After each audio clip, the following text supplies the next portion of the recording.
Hi everybody, it's Jamie from Home Ec Express, and in this lesson we're going to talk about jumping your car battery or helping your friend jump a car battery. So first things first, you actually need to know where your battery is in your vehicle, and you will have a positive and a negative to all car batteries. Now of course if you have the new electric vehicles, there's a whole other story, we're not going to go there. This is your standard combustion engine. And then I highly recommend that every vehicle has its own set of jumper cables in there, so that in case your battery gets drained, and what can cause the battery to get drained? Leaving chargers on and charging things when your vehicle is not on, leaving the headlights on and forgetting about it, or it's just really old and it can't hold a charge very long. So you want to make sure that you're not doing things to drain your battery, but also that you understand how to jump it, or you can help a friend whose battery died and jump their car for him. So you want it, every car should, and every new driver, you guys, you need to know how this is done, and also have jumper cables. So every pair of jumper cables will have two ends, okay, one for your vehicle, one for the other vehicle.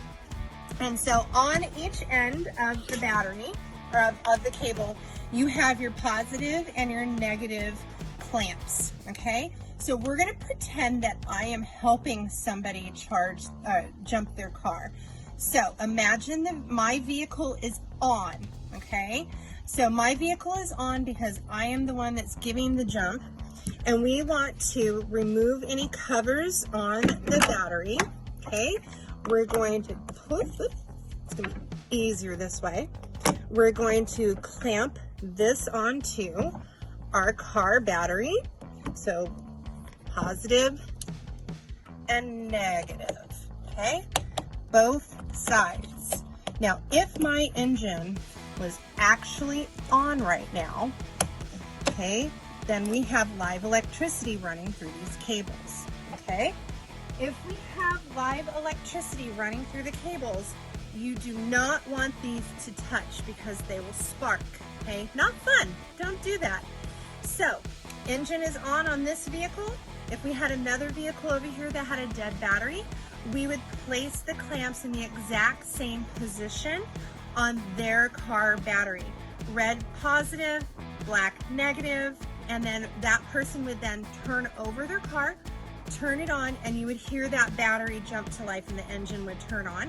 And you would only need to leave the two vehicles hooked together through the jumper cables for just a minute, and then very, very carefully remove the jumper cables from each vehicle. But while one is plugged into another vehicle, don't let these touch, okay? We don't want to play around with electricity. But once the person has jumped their vehicle, they need to let it run for a good 20 minutes. When you start driving, it actually charges the battery. So if they need to go somewhere, at least drive 20 minutes, let it get charged. If not, they have to let it sit there and idle. So, and then that way it has enough juice in the battery to keep going.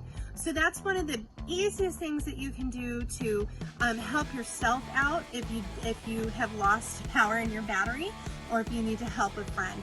That's it from Home Ec Express today. Make sure you subscribe and follow us on homeecexpress.com, or follow us on Pinterest, Facebook, and Instagram. Have a great day.